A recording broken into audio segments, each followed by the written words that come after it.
இவ்வாறு பல்வேறு சமூக அரங்குகளில் மகளிர் தம் தகுதியினையும் ஆற்றலையும் ஐயமர நிறுவியுள்ளனர் என்ற போதும் உத்தரப்பிரதேச மாநிலத்தில் சதிமாதா வாக்கப்பட்டு உடன்கட்டை ஏறிய ரூப் கன்வர்களையும் அன்றாட செய்தித்தாளில் காண்கின்றோம். மேலும் வரதட்சணை கொடுமையிலும் பெண்களுக்கு எதிரான வன்முறையினால் சித்திரவதைக்கு ஆளாகி தற்கொலை செய்து கொள்கின்ற அல்லது கொலை செய்யப்படுகின்ற பெண்களின் எண்ணிக்கைகள் பெருகியுள்ளன.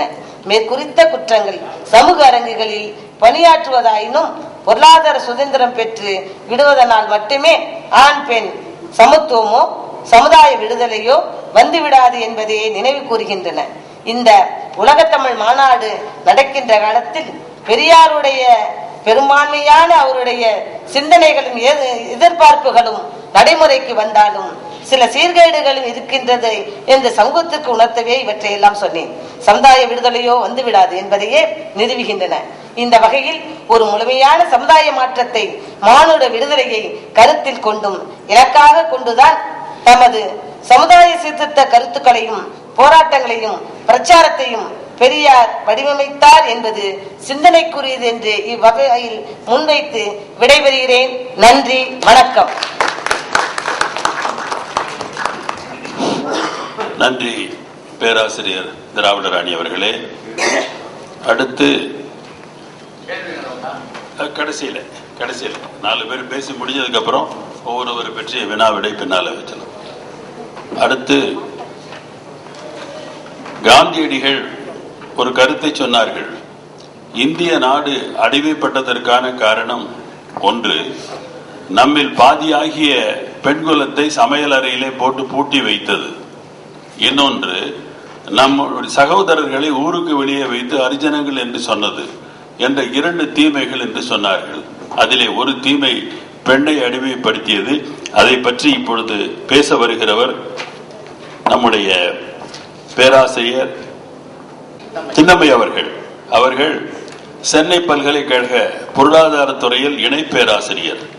சமூக பொருளாதார அரசியல் பின்னணியில் பல கட்டுரைகள், பொது விநியோகம் மற்றும் அரசாங்க சலுகை கட்டும் பற்றி முனைவர் பட்டம் பெற்றவர். அவரை இப்பொழுது பேசுமாறு அழைக்கிறேன். பணிவான வணக்கத்தை முதற்கண் தெரிவித்துக் கொள்கிறேன். தலைவர் அவர்களுக்கும் என்னுடைய சக கட்டுரையாளர் அவர்களுக்கும் அறிஞர் பெருமக்கள் அனைவருக்கும் என்னுடைய காலை வணக்கத்தை சமர்ப்பித்து என்னுடைய கட்டுரையை தொடங்குகிறேன். என்னுடைய கட்டுரையானது ஆங்கிலத்தில் இடம்பெற்றுள்ளது. ஆகவே இந்த அவையோர் ஆங்கிலத்திலும் தமிழிலும் கலந்து பேச முதலில் என்னை அனுமதிக்குமாறு பணிவன்புடன் கேட்டுக்கொள்கிறேன். என்னுடைய கட்டுரையின் தலைப்பு Contributions of Women in Social Life, a case study of women in Indian politics. ஆகவே இந்த கட்டுரை என்பது தற்போது எனக்கு முன் பேசிய முனைவர் திராவிடமணி அவர்களின் தொடர்ந்து பல கோணங்களை விளக்குவதாக இது அமைந்துள்ளது. அவர்கள் பெண்களின் நிலை பற்றியும் பெண்கள் இன்றைக்கு வகிக்கும் பல பதவிகளை பற்றியும் முன்னேறியவர்களை பற்றியும் பல பெயர்களை கூறிக்கொண்டே இருந்தார்கள். ஆனால் பெண்கள் இன்று அரசியலில் என்ன நிலையில் இருக்கிறார்கள் என்பதை தெளிவாக உணர்த்துவதற்காகவே இந்த கட்டுரையை நான் சமர்ப்பிக்க விரும்புகிறேன். ஆகவே இதில் ஏதாவது மாறுபட்ட கருத்து இருப்பின் தெரிவிக்கும்படியும் கேட்டுக்கொள்கிறேன். A profile of women in social life. பொது வாழ்வில் பெண்களின் பங்களிப்பு என்பது ஒரு துறையில் மட்டுமல்ல, business, medicine, engineering, law, arts and culture, இந்த பல்வேறு துறைகளிலும் பெண்கள் தன்னுடைய சிறப்பு மிக ஆற்றலை பயன்படுத்தி கொண்டு உள்ளார்கள்.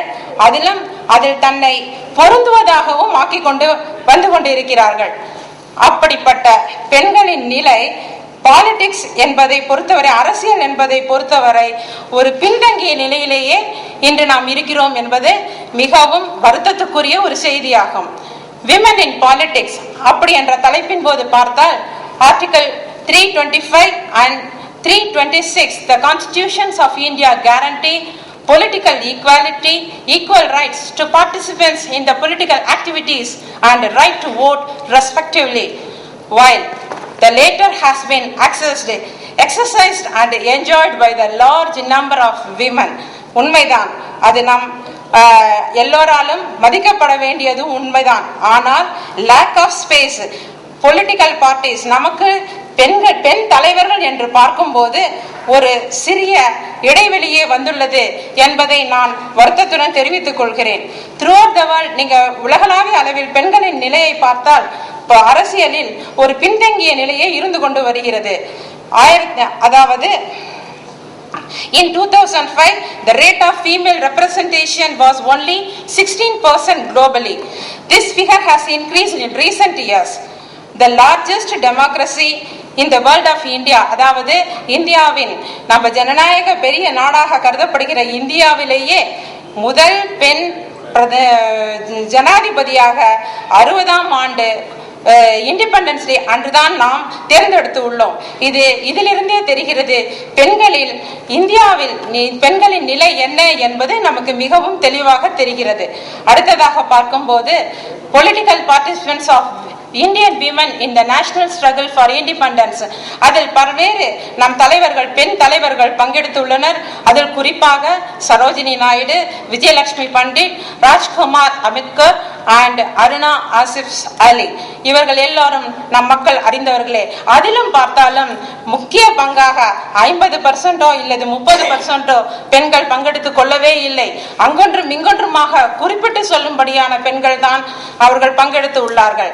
இந்த என்னுடைய கட்டுரையின் அப்ஜெக்டிவாக நான் நோக்கமாக கொள்வது என்னவென்றால், பெண்களின் இந்த குறைந்த நிலைக்கு காரணம் என்ன, அவர்கள் எந்தெந்த அளவில், அதாவது ஓட்டளிப்பு வகையிலும் தேர்ந்தெடுக்கும் வகையிலும் எந்த சதவீதத்தில் இருக்கிறார்கள் என்பதை மக்களுக்கு உணர்த்துவதாகவே இந்த கட்டுரையை நான் இந்த அரங்கத்தில் சமர்ப்பிக்க விரும்புகிறேன். ஆகவே என்னுடைய வரையறையாக, லிமிடேஷன் ஆஃப் த ஸ்டடியாக நான் கொண்டுள்ளது என்னவென்றால், அதாவது electoral political women contested at the various level from the grassroots to the state legislature and the parliament at the center, அந்த அளவில் மட்டுமே நான் எடுத்துக்கொண்டு உள்ளேன். அடுத்ததாக an overview of women participants in the political globally, அதாவது உலகளாவிய அளவிலே அரசியல் பெண்களின் நிலையை பற்றி இங்கே கூற விரும்புகிறேன். அதாவது women are moving in the direction of near equal participants only a handful of countries, that is such as Germany, Sweden, Norway, Denmark and Finland. இந்த மாதிரியான நாடுகளில் மட்டும் ஒரு பெண்களுக்கு சம வாய்ப்புகள் ஓரளவுக்கு வழங்கப்பட்டு வந்துள்ளது. ஆனால் நீங்கள் பார்த்தீர்கள் என்றால் டெவலப்டு கண்ட்ரீஸ் என்று கூறப்படும் யுஎஸ்ஏவிலேயே 11.7% தான் ஹவுஸ் ஆஃப் ரெப்ரசன்டேட்டிவ் என்று கூறப்படுகிறார்கள். அது மட்டுமல்லாது லெஸ் டெவலப்டு கண்ட்ரீஸ் என்று பார்த்தோமானால் south Africa, Argentina, Cuba, Vietnam and other countries have between 25 to 30% of women legislature in their lower legislative. Another thing is Asia Pacific region, there are 11 countries where more than 70% of the women above 15 years of the age are economically active. இதிலிருந்து பார்த்தாலே தெரியும், economically ஆக்டிவாக இருக்கிறவர்கள் 15 வயதுக்கு மேற்பட்டவர்கள் 70% Asia Pacific ரீஜியனில் இருக்கிறார்கள் என்பதை கூறுவதில் பெருமை கொள்கிறேன். அடுத்ததாக an overview of Indian participants in the politics in the national level in India, அப்படி என்று பார்க்கும்போது இது பலவிதம்